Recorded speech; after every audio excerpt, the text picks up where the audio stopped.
Hello and welcome to Rights and Recourse, a program that tackles constitutional, human rights and legal issues, bringing you information and analysis. My name is Dumile Mateza.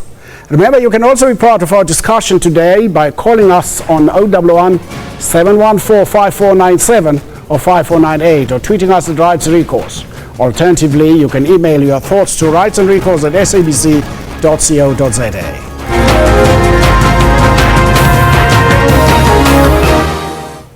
State-owned enterprises play a crucial role in providing economic infrastructure.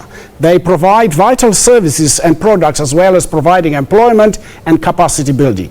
Successful state-owned enterprises will put South Africa at a competitive advantage. Key to better company performance is good corporate governance, and good corporate governance provides a regulatory framework for acceptable practice, strategic direction, and sound business judgment. During the past week, the Auditor General, Kimi Magwedu, released audit outcomes of public entities. Despite improvement in some of these are making for some grim reading. The AG identified that irregular, fruitless, wasteful and unlawful spending climbed by 40% to a staggering 46.36 billion rand. Today on Rights and Recourse, we examine the prevalence of good corporate governance in state-owned enterprises. But first, let's take a look at this insert. You will see that there has been quite a significant increase in the level of irregular expenditure. As far as the area, so when we look at irregular expenditure, I think we want to assert the view that there are a number of instances that require the attention of leadership in the institution to take the next step. And the next step is to investigate the origins of this environment that creates irregular expenditure. The area of fruitless and wasteful expenditure, again in the report we're seeing a trend in terms of this, where this area of fruitless and wasteful expenditure is also growing. At this stage we're noting a 14% increase compared to 13-14, and currently the total quantum of fruitless and wasteful expenditure is sitting at 1.37 billion, and again this is happening at an increasing number of audits. There is real frustration with the lack of consequences. A real frustration, and I think Parliament has to use whatever means it has to deal with this challenge. That's why we indicated that the Portfolio Committee must get involved, SCOPA must get involved. We went a step further, as I indicated earlier on. For the first time, we called the Anti-Corruption Unit to present to SCOPA. After their presentation, they attend all SCOPA hearings. So that if today we are satisfied that Accounting Officer A has identified somebody in his department that has broken the law, he must refer it to the Hawks and to the whatever agency immediately, in terms of addressing the consequences. To discuss today's topic, we are joined in the studio by Mr. Mzwanele Manyi, President of the Progressive Professionals Forum, Mr. Themba Godi, Chairman of SCOPA, and later on we'll be joined by Mr. Leon Lowe, Executive Director of the Free Market Foundation. Gentlemen, good afternoon and welcome to Rights and Recourse. Well, first of all, let us start with this figure. I know it is an overall figure for all wasteful and unlawful expenditure that also includes departments is 46.36 billion. But nevertheless, it is a very big figure. No, indeed, it is a big figure, and I think the worrying part is the fact that it is going up on an annual basis. From the perspective of SCOPA, we want accountability for every cent of public money. If you are in a country whose economy is not doing well, where you have a lot of social needs, where the majority of your people are still looking for basic services, you obviously would want to ensure that the money that you have is used in the right way for the right things. And accounting officers can account for every cent of money that has been given to them by the state. So we take very seriously the fact that we seem to be moving backwards instead of moving forward in terms of improving the quality of our financial management and administration within the public sector broadly. Mr. Manyi, for a country that is a development state and a country whose economy is not growing, we can't afford this kind of wastage. Yeah, look, I think the Auditor General will do well by being a bit more granular. You see, it's all well and good to flash these figures and not look at the detail. For instance, when you say irregular expenditure, in the layman's mind, it just purports some wastage and what have you, when in fact that might not be the case. Irregular expenditure means that prescripts were not followed. But it does not necessarily mean that by not following prescripts, government did not derive value, as it were. It could mean that instead of advertising something for 5 weeks, you advertise it for 4 weeks, as an example, you know, all those little things. So I think it would be very important that we become a bit more granular and understand that of this irregular, how much of it is really wastage and what have you. Because as I say, the term purports something else. I think for me the important term, irregular, we shouldn't do the irregular, but I just want South Africa to be aware that when you say irregular, it cannot automatically mean money was wasted. No, that will not be correct. But what is important for me is a figure of fruitless and wasteful expenditure that you can't justify, as it were. Fruitless and wasteful expenditure, and also unauthorized expenditure. Those are the key things that we should focus on and make sure those that are going south. But regular expenditure, yes, but I think what we make out of it is much more than what it really is. But even then, I know, Mr. God, you wanted to come in, but even then, if you say processes were not followed, it might be I've given you a tender if I'm putting out there for everybody to compete. That is irregular expenditure. But the important thing is that what did government derive out of that? That's a bottom line.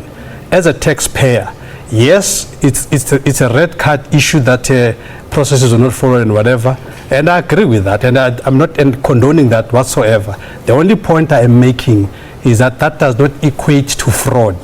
That does not equate to wastage necessarily. That's why I'm asking for granularity, because sometimes you see some of these government officials are put under delivery pressure, as it were, and all that. So in the process, it could very well be, here's a supplier, for instance, that was supplying, and you had done everything on your side. It turns out that the tax certificate expires midstream. And by the time the auditor comes, the tax certificate of the supplier has not been regularized. Now, all of a sudden, that expenditure becomes irregular. And you, as a government official, would not have done anything wrong. But it will be because the supplier dealing with lapsed in midstream, and but the auditor comes at the wrong time, then you're in trouble. So I'm not condoning any of this, but all I'm saying is that it's a bit more complicated, and I think it's unfortunate that when we deal with it in the public discourse, we deal with it as if it's all fraudulent exercise, it's all wastage. That is simply not true. Mr. Manyi, will continue our discussion on this, and we'll have a lot to talk about around this very issue, especially this issue of irregular, the explanation Mr. Manyi has given on irregular space. He is quite right, but we will continue to talk around that. We will be joined when we come back by Mr. Leon Lowe from the Free Market Foundation. Please stay with us.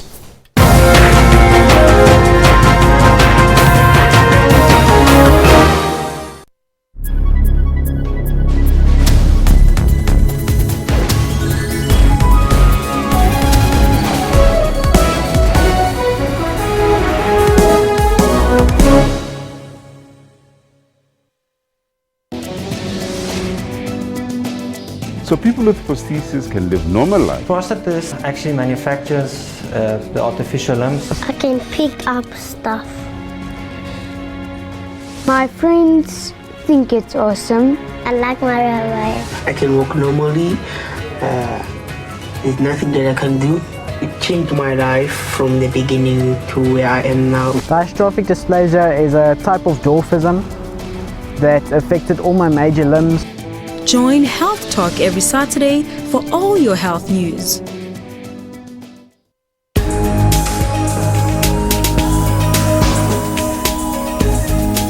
Now this is Trends, of course, your one-stop serving of all that's juicy and trending in the world of entertainment and showbiz. My name, of course, is Refill Wemwilo. I'm Dr. Sello Mutaung, and this is Health Talk. A very good morning and welcome to Media Monitor. I'm your host, Alicia Jolly. My name is Dumile Matez. Pule Mulebati. Madam Simpo said, what time is it? It's question time. For your daily dose of current affairs, tune in to the SABC News channel. We make sure to be where news is happening, both locally and globally. For the latest business news, stay with us. From South Africa to the world, we've got all your latest sporting news. Don't miss our weather updates every hour. Stay tuned to News Today, Monday to Friday, from 3 to 5:30 p.m. here on SABC News.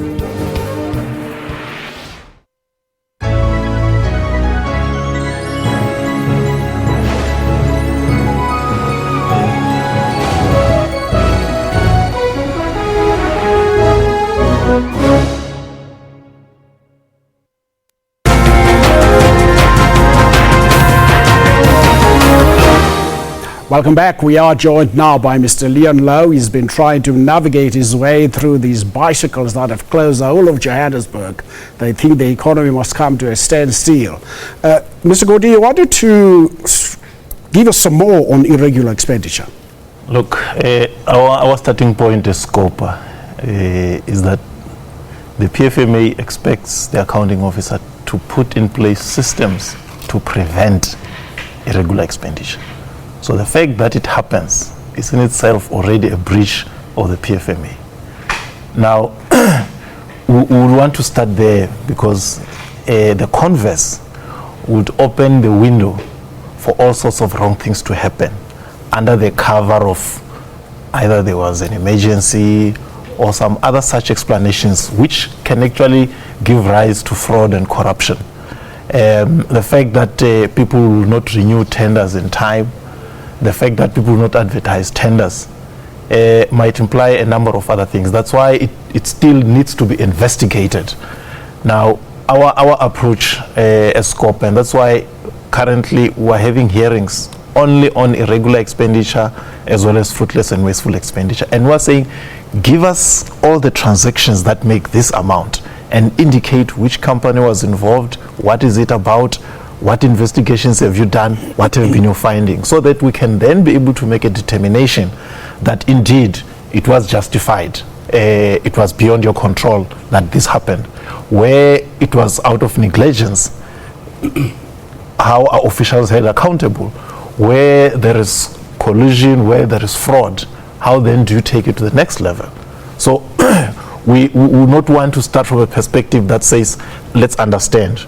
We want to start from a perspective that says no, because it opens the door for all sorts of possibilities. The problem is when it becomes overly mechanistic. Life does not work like this. Life is a bit more complex. Let me give you an example.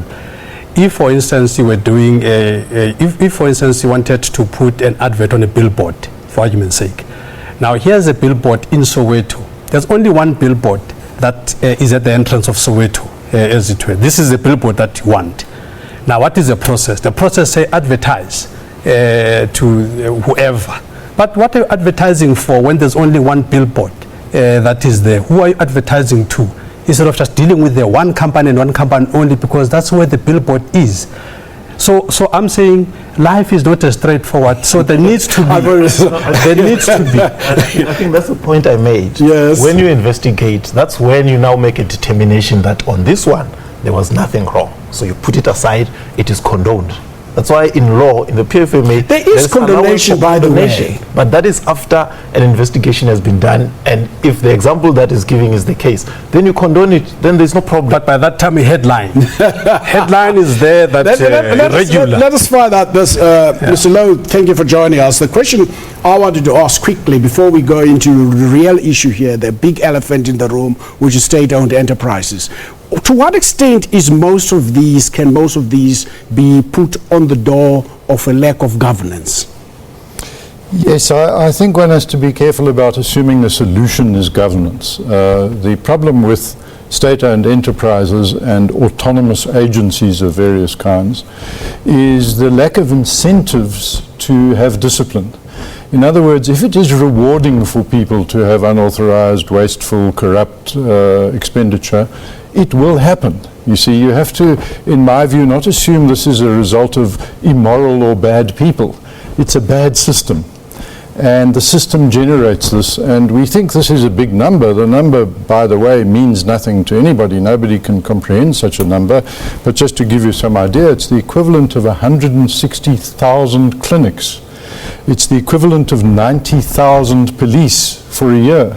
So it's massive. It's enough, for example, to give every black household in South Africa a full freehold title 3 times over. In other words, you could create 26,000 You're now homeowners. referring to the 46.36 billion. Yes. So that alone, but bearing in mind you have other things. Now the problem, he has assumed that all of that money was otherwise wasted. This is the problem about not being granular. No.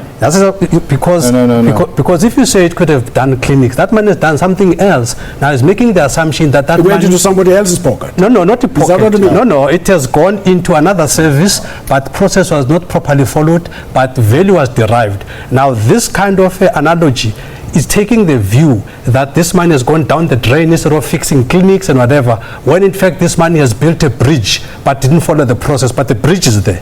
This is the problem with this kind of... Sometimes the bridge is not there. Well, that is a different story. It's fruitless and wasteful. That's a different story. That's why it is important that we become a bit more granular and be more clear when you say irregular, what happens within that basket. Because if we're going to come with this assumption here that it's irregular, could have built clinics, could have done this, we're assuming that this money has gone down the drain, which it has not. That's the problem. You know, strangely enough, I agree with Mr. Manyi, and he's disagreeing with something I never said. I said it's the equivalent of. I didn't say it's wasted at all. On the contrary, very often bribery has great efficiencies. For example, people who bribe the police to allow them to be street traders. So you can't assume it's necessary. But I never said that at all. I said we need to understand how much we're talking about, because the number itself is, nobody can comprehend such a number, not even a billionaire. So you have to know what it's the equivalent of. It's the equivalent of, equal to, for example, 200 in Kondlos. Mr. Godi, I see you shaking your head. Yeah, you see, I'm actually thinking, why did you bring this man? Yes. Because he's bringing ideological arguments. You see, on matters that I don't think we need to go there, because they are simple matters of the Auditor General's report. I mean, there is no such thing that people can comprehend 46 billion. Nobody can comprehend. What is that? I think, and for me, the issue does remain governance, because there are laws, there are regulations, and these are not followed. And we are saying, put in place systems, employ people who can adhere to these processes as prescribed in law. And we are saying, from where we're standing, this is not happening. And because it is not happening, it is opening the door for all sorts of wrong things in terms of financial management. Mr. Manyi seems to say the opposite of what you're saying. No, I'm agreeing. Let me come back to something else. I'm agreeing with him, but what I'm saying is that let's be clear about the definitions. Yes, and not group everything and give an impression that irregular means money was squandered. It's not. It doesn't. I never gave that impression. No, I agree with you. I actually agree with everything you've said. Well done. Let me come to something else, gentlemen. We heard the chairman of the Portfolio Committee on the Auditor General there talking about, Mr. Vincent Smith, talking about lack of consequences. What is happening every year in and year out? The Auditor General comes with these reports, and we hear all these figures being thrown around, and nothing happens. What? For instance, recently, I met the Auditor General. I must make this joke. I met the Auditor General. I said to him, how many people have transgressed the PFMA? He said to me, there are hundreds. I said, give me that list so that I can give it to the Hawks. I think the issue here is, and I think it will come back to irregular expenditure, where processes are not followed. What you have, one is that you'll find that it takes years for irregular expenditure to be investigated, so as to be able to determine which official has done wrong or has transgressed. Two, when those investigations are done, the reaction by accounting officers in terms of holding those officials accountable is either not there or is not sufficient. So when we talk about the absence or lack of consequence management, it means that there is always an incentive for people to transgress rules and regulations, because almost nothing is going to happen. And fine. If the HOD does not do it, the question is the political leadership, the minister or the MEC to whom this HOD reports. What does he do, or does he? What is it that he does not do? And we think that the absence of that does not create sufficient deterrent for people not to do the things that are wrong, so that we can see continuous improvement in the way public finance are being managed. So they do not see irregular expenditure skyrocketing, because you find that in many instances where officials have a discretion, they would rather not follow the rules and regulations. And we think that is the fundamental problem. And I think even the Public Service Commission did write a report indicating their displeasure at the extent to which managers who are meant to manage and be held accountable are not. Before we go to a break, we're about to go to a break, but let's take this call from Ishmael from Johannesburg. Ishmael, good afternoon and welcome to Rights and Recourse. Morning, sir. Yes, sir. Good afternoon. Yes, I'd like to make a comment there. Go ahead. I really agree with Mr. Godiche for most of the things that he is talking about regarding the PFMA prescripts. But I'm also disappointed at Mr. Manyi there, because he seemed to wanting to justify some of the things that might be wrong when not done during the process of these procurement and stuff. Because as I understand, he's been the Director General at some point, so I really wish him not to derail this conversation by wanting to justify some of the things which are really wrong in some cases. So if there's a irregular expenditure in fruitless and wasteful, it is wrong in the first place. So we need to try and make sure that we follow all the processes, because I just heard the other gentleman there, he talks about bribery, which that it might be one of the elements which might be factored in most of the process in the supply chain. Thank you very much, Ishmael. Oh, you want to go further? Go ahead, Ishmael. Yeah, really, this is it is very interesting to educate society about this. But one thing that I commend on Manyi is that if this picture that there was, if it is depicted as if money was wasted, yet the money goes into some other things, it might be the case, but let us not derail from the prescripts of the PFMA regulations. Thank you very much, Ishmael. If you'd like to join us in today's discussion, you can also call us like Ishmael did on 011-714-5497 or 5498, or tweet us at Rights and Recourse. You can send an email and tell us whether we are wasting your time on this program or you want us to discuss more of these kind of issues to Rights and Recourse at sabc.co.za. Stay with us.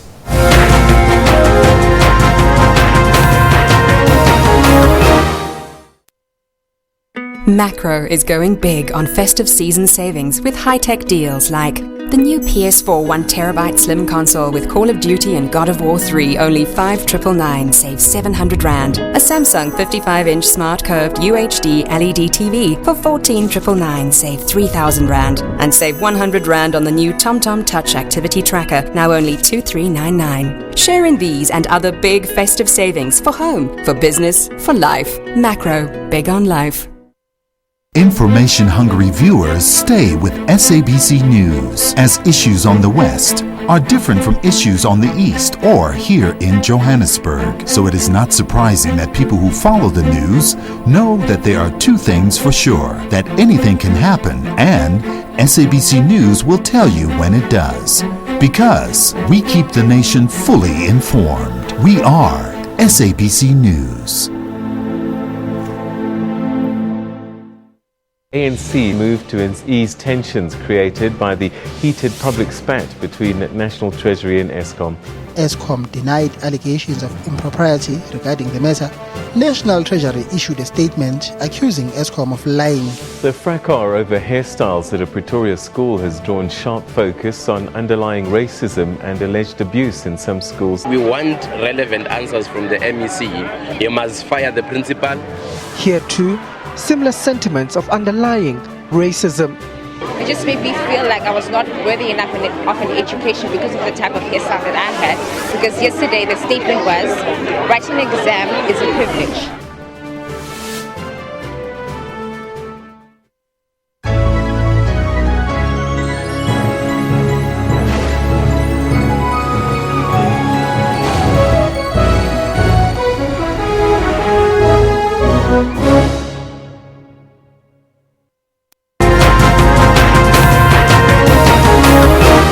Welcome back to Rights and Recourse as we discuss governance in state-owned enterprises. Mr. Manyi, Ishmael had some unsavory things to say about you. Yeah, no, sure. No, I think he misunderstood, because I'm not saying anything should not be done that must be done in terms of the rules and regulations. I accept all of that. But all I'm saying is that it's a categorization, and the impression given by the categorization, this is my issue, that let's not impute a wrong meaning when you say irregular expenditure and automatically mean that money was squandered. That's not the case. That is simply not true. That's the first point. Second point, I think even in fact on the wasteful expenditure, the reason, for instance, you have what people are saying there are no consequences is because when you go to the detail, you actually find that actually you understand this, you understand this, you understand this. This is a problem. Let me give an example. You go and book a venue to say there's going to be a conference in such a venue and all that. And everybody gets ready for that. You pay a deposit and all that. And then the next thing, fees must fall, rocks up. And then priorities change because now the fees must fall, things change. And all of a sudden, you can't take senior management to this. Senior management was going to attend to fees must fall. What happened to that deposit? Gone. That now becomes categorized. What you're talking about is something that came up in one of the committees in Parliament, where members, executive members of the department did not go to conferences or did not go to hotels that were booked, did not take flights that were booked for them to go. Yes. Yeah, and it was a huge sum of money. Yeah, but this is because of other emergencies, for instance. As I say, look, for instance, with the fees must fall, the country just burned overnight. Now, you can't say the DHET must go to a conference when the Rome is burning. You stop. Let's get a few from Mr. Court, the man who deals with these issues. No. I think, look, when we call departments to appear before us, we want them to give... Even state-owned enterprises. State-owned enterprises, oh yeah. We want them to give those explanations. I mean, it's not like we're rational people who just see irregular expenditure and, it's like a red flag in front of a Spanish bull. No. That's why I want explanation. That's why I want details, so that there can be a determination. I think the starting point has to be, these things must not happen. If they have happened, let's get an explanation. Because the PFMA was made to allow managers to manage and to be held accountable. So I don't think there's a contradiction. Irregular in terms of the PFMA must be prevented from happening. Once it has happened, then you must give an explanation on why it happened, how it happened, who was responsible. Then and only then are you able to say what course of action are you supposed to follow as an accountable officer. Leon, let's just hear what Leon Lowe has to say.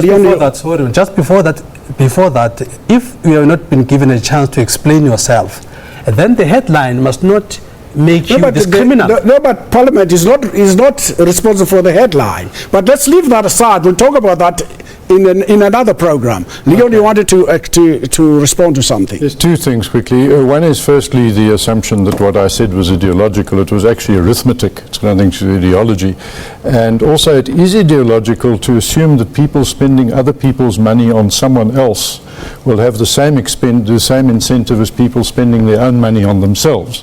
It's clearly different. It's got nothing to do with ideology. But I want to also point out, with which I think Mr. Monye might agree from what he said, and that is that unauthorized expenditure isn't necessarily wasteful, but similarly, authorized expenditure might well be wasteful. This is concerning itself with wasteful and fruitless expenditure. I'll give you an example. Well, I think this example fits very clear. I watch a lot of these programs. I watched it out where the DG said in one of your interviews with the department, no, it was a minister's directive. Yeah, no. You see, directives are allowed, but once a directive is given, there is due process to be followed. A directive does not mean just run out of the door. Let Leon just finish what you are saying. Yes, I'll give you a very simple example. It has been proposed that a new version of Eskom be created for internet, for cell phones, for mobile phones, the ICT white paper. And in it is recommended the creation of a giant national new state-owned enterprise, which has not worked or been done successfully anywhere else in the world, and will bring about an end to the extraordinary rapid progress that's been made in technology rollout in South Africa, which now reaches 98% of the population. And there's a lot of activity, of course, to try and get data charges down, which is fine. We want to do that, and there are ways to do that. But the fact is, if they create this perfectly authorized monster that will be another apartheid dinosaur like Eskom, which wastes 6-7 times the amount of money that has been earmarked here. So I'm not saying this is waste, but Eskom has wasted, according to one calculation by an economics team, the GDP is now something like 6 billion per annum poorer than it would have been with adequate electricity. So you're talking sums of money that make this unauthorized expenditure actually look quite small. Now, if you go and you create this new monster with the negative incentive of people spending other people's money on other people, then you are going to get another whole new set of unauthorized expenditures, wasteful expenditures, fruitful expenditures, and stagnation of South Africa's technological progress and internet and mobile phone rollout. And I don't think it's ideological to know in advance that that is going to just be another disaster. I want to come to something else, talking about governance, Mr. Monye. Yeah. The recent report by the Public Protector on state of capture, even though it largely makes reference to Eskom, it is an indictment on our state-owned enterprises. Yeah, look, I think it's an important issue, the issue of governance, because I think the basics sometimes get thrown out of the window. You get parliamentarians that are busy dealing with executives of particular SOEs when they shouldn't. They don't have a line of sight to executives. But to get parliamentarians dealing with executives, that shouldn't be. You have a board that is supposed to be the accounting authority that accounts to Parliament, that accounts to the shareholder, as it were. But you get these lines being straddled.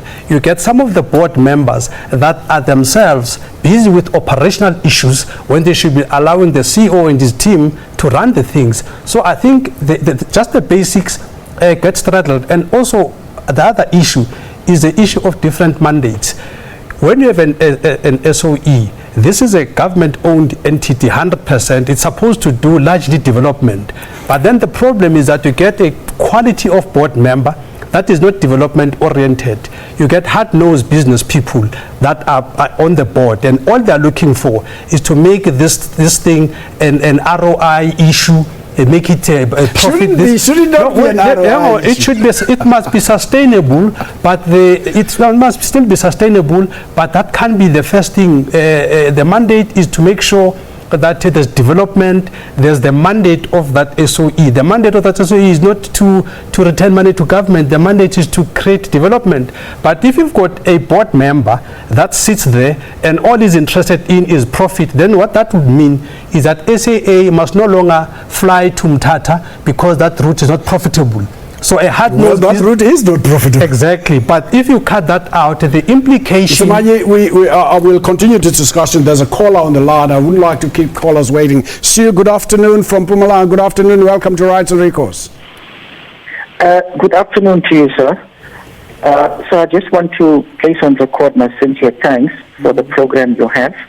And if I would ask the chairperson of SCOPA, if I get that correctly. Yes, he is. Can you explain to the public what exactly is fruitless expenditure and what exactly constitutes wasteful expenditure.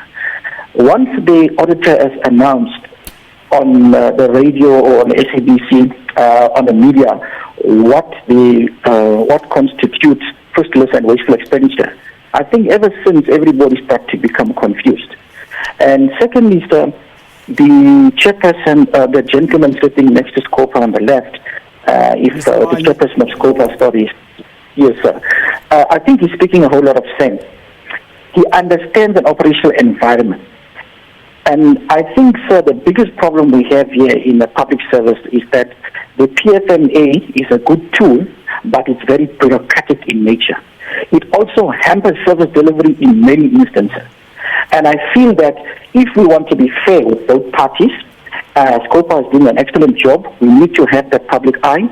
But I feel that if the systems are so bureaucratic that it doesn't allow people to operate fairly and address service delivery issues, I think it's going to continuously escalate and give wrong perceptions to the public.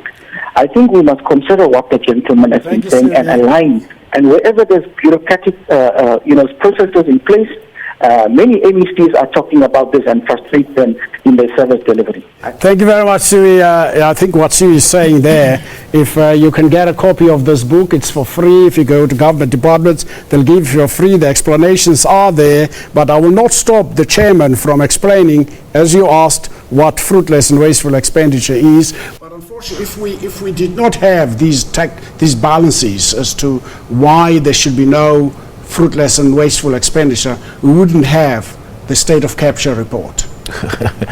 Well, look, in the first instance, I don't think the PFMA is necessarily bureaucratic. Of course, you do need some level of bureaucracy if you're going to have, safeguards. Isn't bureaucracy something government deals with? Well, you see, my point here is that it's actually archaic.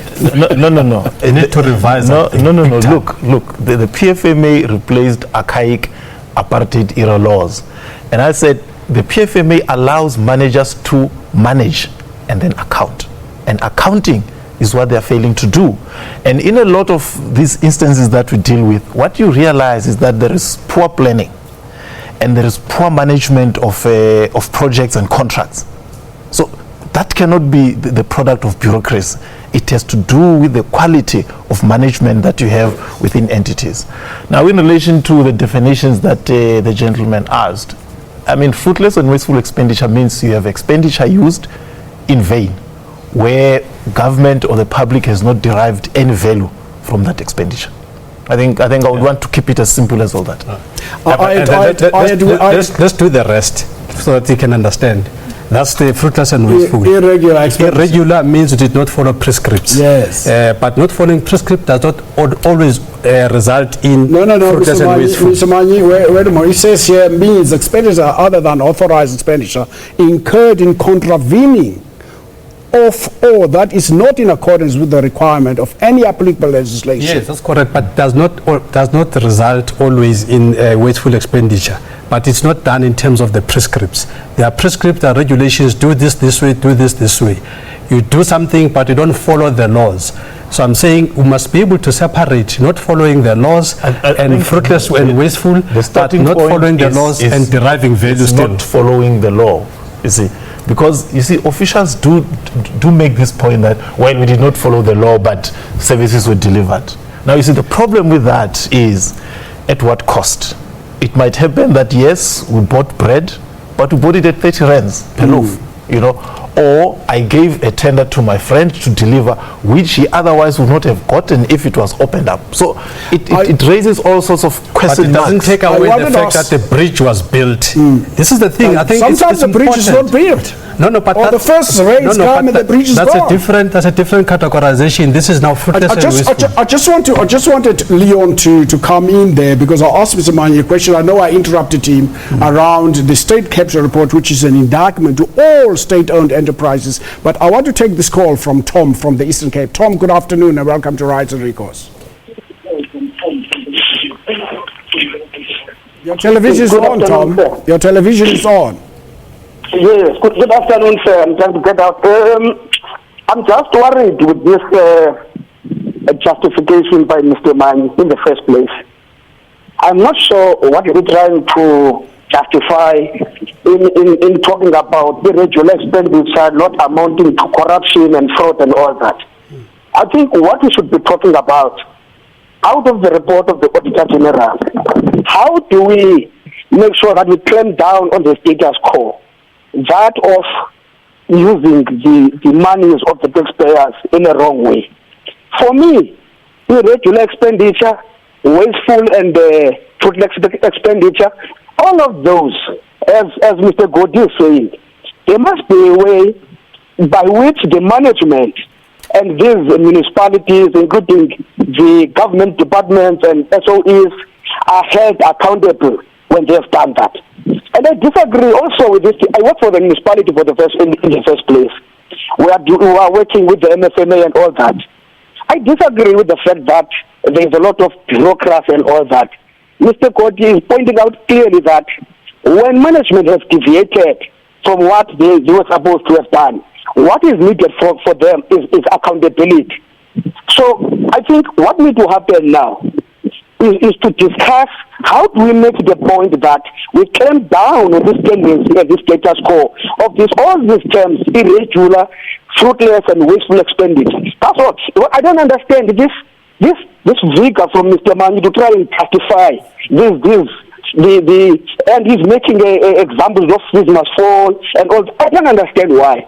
I'm just saying we should be discussing that it can be that we continue with the status quo. That's all I wanted to say. Thank you very much, sir. Thank you very much. Leon, if you can answer, if you want to respond to what Ishmael was saying, what is his name again? Tom was saying.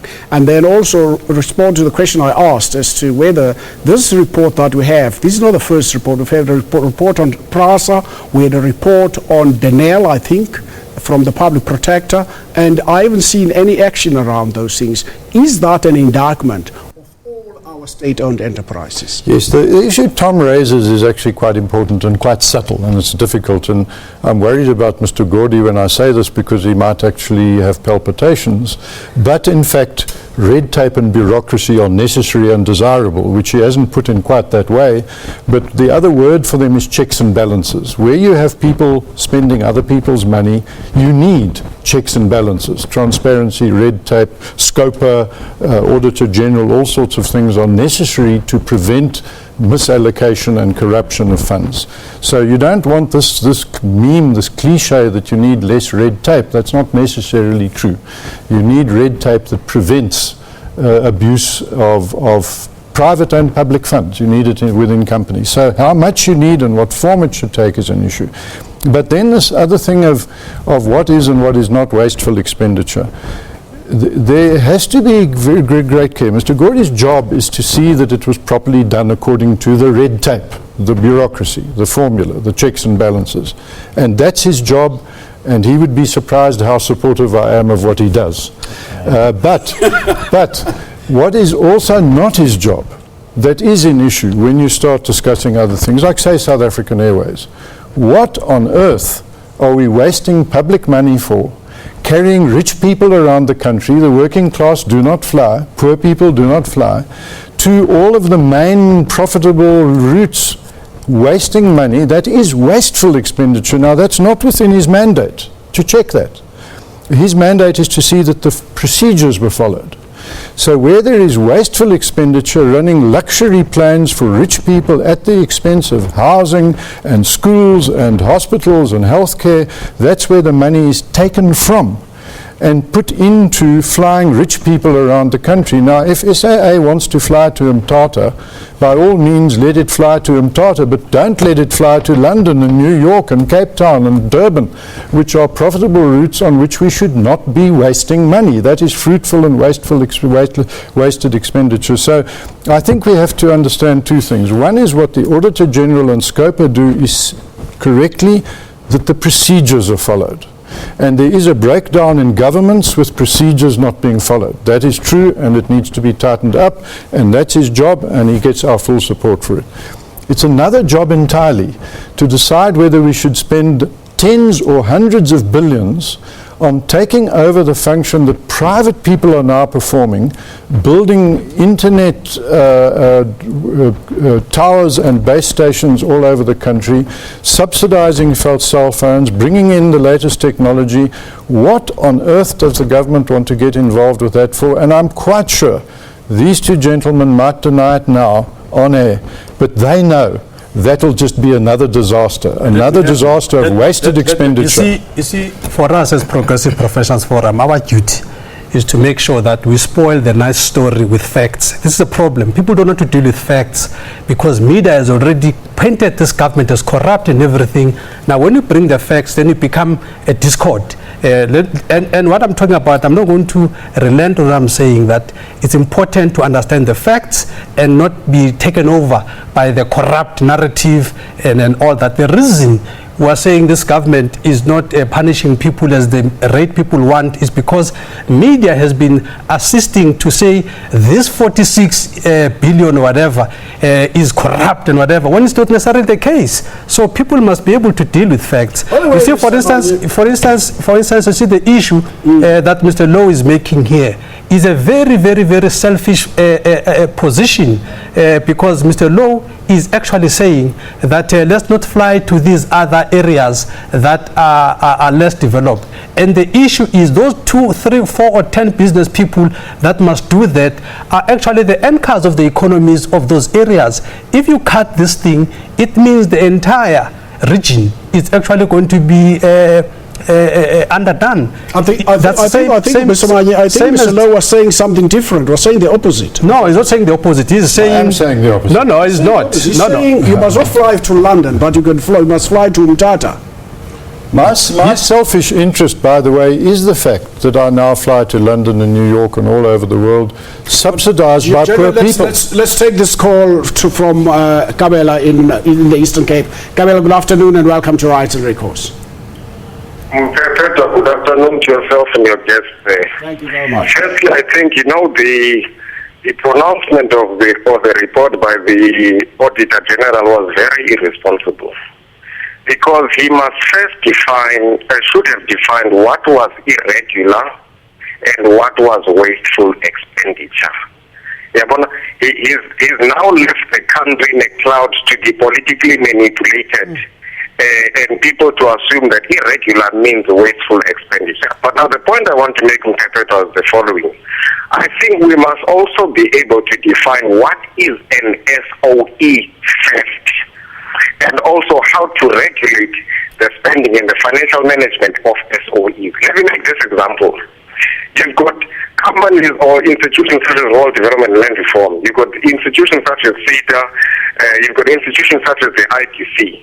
Now, when one looks at those, why can they not also be identified as SOEs? Because money leaves Treasury to those institutions in order to perform a job.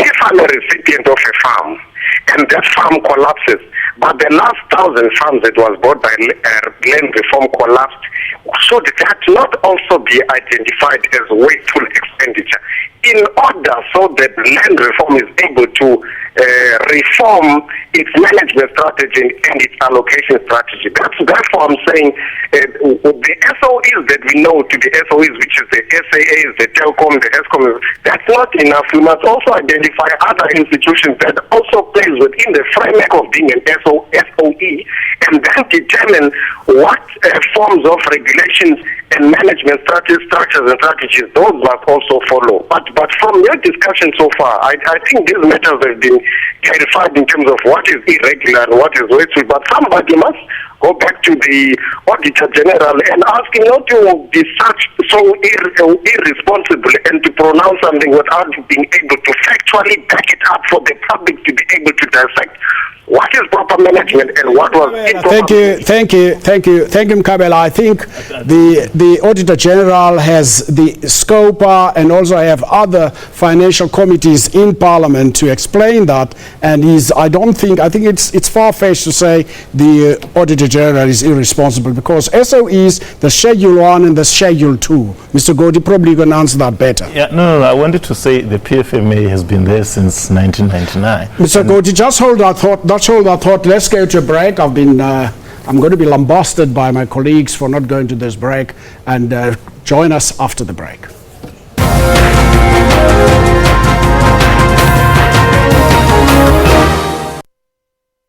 Make your house ultra homey with Macro's big festive season savings on appliances like Samsung inverter air conditioners now $8,599 each, save 2,000 Rand. A Philips air fryer and hand blender combo, get both for only 1,999 and save 1,000 Rand. And how cool is the Hisense 340-litre frost-free fridge for 5,999, save 500 Rand. Sharing these and other big festive savings for home, for business, for life. Only at Macro, big on life.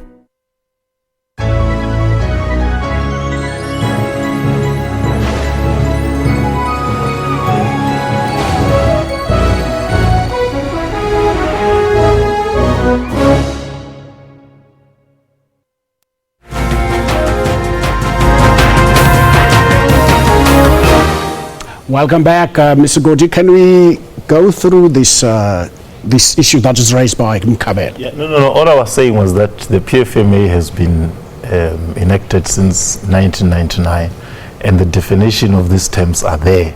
So it's not as if the Auditor General was throwing new terms last week when he, or this week when he made the announcement. So I don't think I think those terms are there. But PFMA is actually due for a complete overhaul. It's measuring all the wrong things. I found it to be a wonderful document. No, it's not.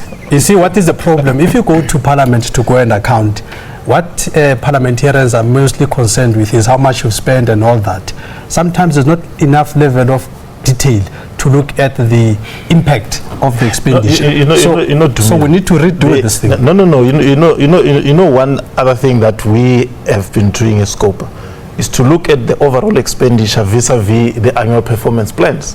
You find that the budget is spent 99.9%, but when you look at the targets achieved, they are way, way low. So we're not only looking at did you follow the prescripts or not, we're also saying, but what did you do with the money? If you say I'm going to build 1,000 toilets, I need 10 million.